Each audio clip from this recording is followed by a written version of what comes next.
Amigos, seguimos hablando de estas obras de arte que nos llenan de orgullo y que disfrutamos mucho cuando vamos para allá.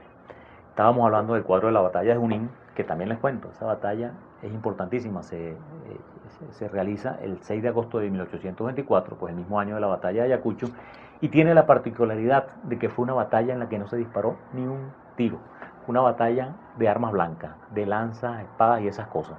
Y nuestros llaneros venezolanos, que eran más hábiles con el caballo y más hábiles con la lanza, y además, como diríamos como Alejandro Magno, pues, cuyas lanzas eran un poquito más grandes que las de los españoles, más largas, acabaron con los realistas al mando del Libertador. Y ahí vemos al Libertador en ese cuadro y atrás la batalla. Esa batalla fue en un sitio muy alto y muy frío y a las 5 de la tarde. Imagínense, aquellos pobres heridos a cuchillazos murieron de frío en la noche, se desangraron y pasaron frío y murieron muchos de los heridos. El otro cuadro de gran formato es el de la batalla de Boyacá, esa batalla que es la que le da el gran lustre a Bolívar, es esa batalla en la que Bolívar, así como antes ya era el libertador, ahora pasa a una cosa mítica, el hombre que libera a la Nueva Granada, que como ven se realiza en el puente de Boyacá, ahí ven a un soldado cayéndose, que los españoles trataban de cruzar el puente y los patriotas los sorprenden y los detienen y los derrotan. Entonces esas son las principales obras de gran formato.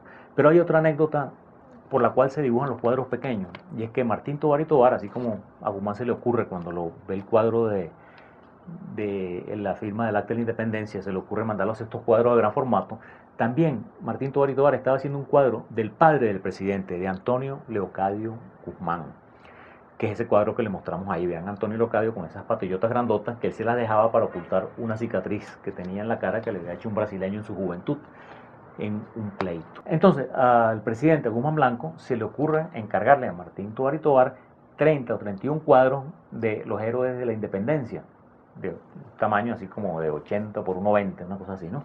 Entonces, le contrata esos cuadros, imagínense ustedes, por una cantidad exorbitante. El presupuesto del país en esa época era como de 30 millones de bolívares, o sea, como 30.000 bolívares fuertes si lo llevamos a la moneda de hoy.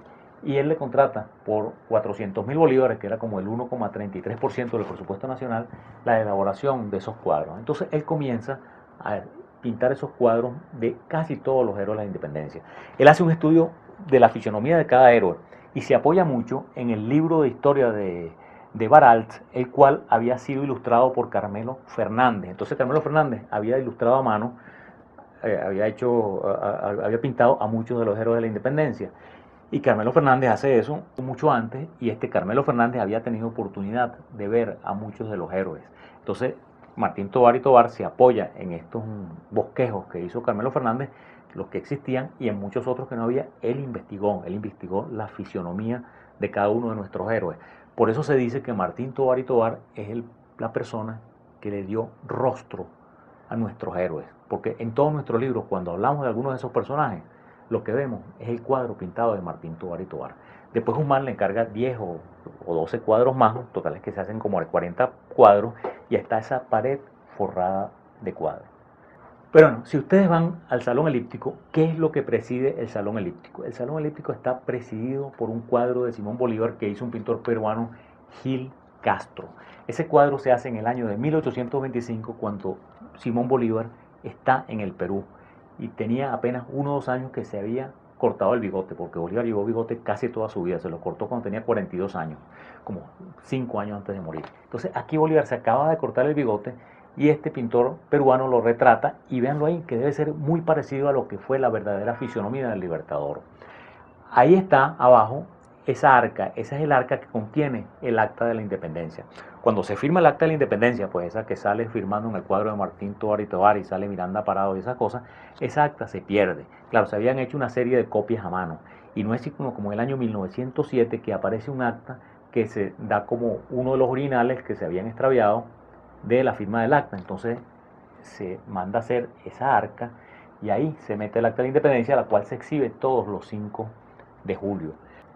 Una de las cosas más importantes de nuestra historia, y sobre todo de nuestra historia reciente, es que casi todos, hay 2 excepciones, pero casi todas las transmisiones de mando, los cambios de presidente del siglo XX se hicieron en el Salón Elíptico. Cuando hay un cambio de mando, el presidente que está saliendo le entrega al que está entrando la llave de ese cofre, y ahí está la llave de el sarcófago del Libertador y es una de las partes simbólicas de nuestras transmisiones de mando, pues ese cambio no solamente de la banda, sino de la llavecita. Y bueno amigos, para terminarles el programa, les voy a mencionar algunos de los héroes que están ahí y algunas anécdotas que son héroes prácticamente desconocidos para el grueso de los venezolanos. Ahí está, por ejemplo, José Laurencio Silva. Véanlo ahí, José Laurencio Silva tiene una anécdota bellísima con el Libertador Simón Bolívar. Cuando el Libertador estaba en el Potosí, las mujeres, las damas que eran muy marquesas y cosas muy respingaditas, no querían bailar con él. Entonces Bolívar, así en pleno baile, le pide el siguiente vals al general Silva. Y Bolívar se lanza en medio del público a bailar un vals con el general Silva, como haciéndole una reivindicación al desprecio que le hacían las damas.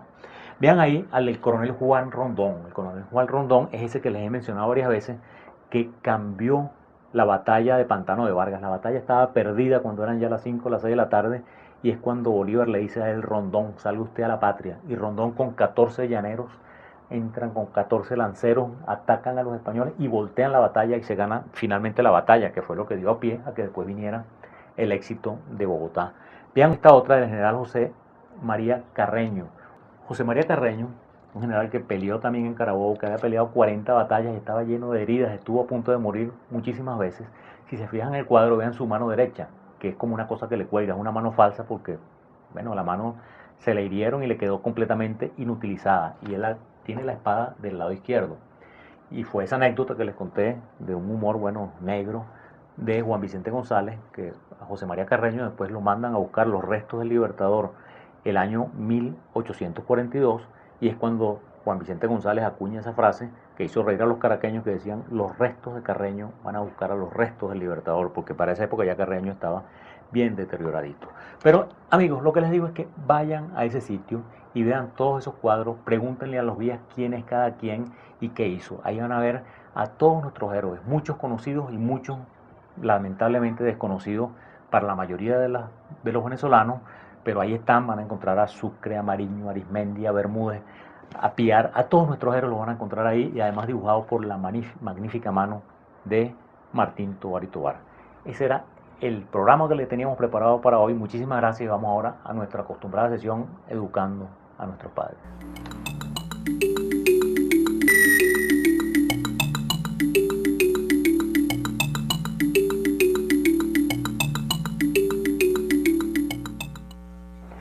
Educando a nuestros padres. Amigos, en la primera parte que hablamos del Capitolio, les hablé de ecología y relacionamos la ecología con la gasolina, pues que la gasolina es algo que se debe cuidar, que se debe cobrar y que se debe ahorrar, ya que contamina muchísimo, contamina el ambiente y hace todo tipo de daño al ser humano cuando se respira. Bueno, total, es que ese fue el primero Educando a nuestros padres. En este segundo, quiero seguir en esa onda del ambiente. En los países europeos, están mucho más adelantados que nosotros en el cuidado del ambiente, no solamente en eso de la gasolina, sino en el cuidado de la basura. Y una cosa que me llamó muchísimo la atención, que saben, por lo menos, yo no sé en cuántos países, pero les puedo decir que al menos en Francia, los medidores de agua tienen un detector de fugas de agua. Porque si en la casa suya todas las noches a las 2 de la mañana hay un chorrito de agua, pequeñito, pequeñito, eso es porque tiene una fuga en una poceta o en algún sitio. Y el medidor lo detecta. Entonces la gente del gobierno, cuando van a medir el agua, si detectan que usted tiene una fuga de agua, no se van a pensar que le dicen: mira, tienes una fuga de agua, sino le meten una multa. Le dicen: tienes una fuga de agua y estás multado por tener una fuga de agua. Porque el agua, así como la gasolina, el agua también hay que cuidarla. Hay que tratar de consumirla menos posible, de gastarla lo menos posible y de cuidarla lo más posible. Y así como es otras cosas, las posetas en muchas partes del mundo, también les digo en Europa en particular, tienen dos botoncitos para jalar la poseta. O sea, uno cuando la gente orina nada más, que entonces bota menos agua.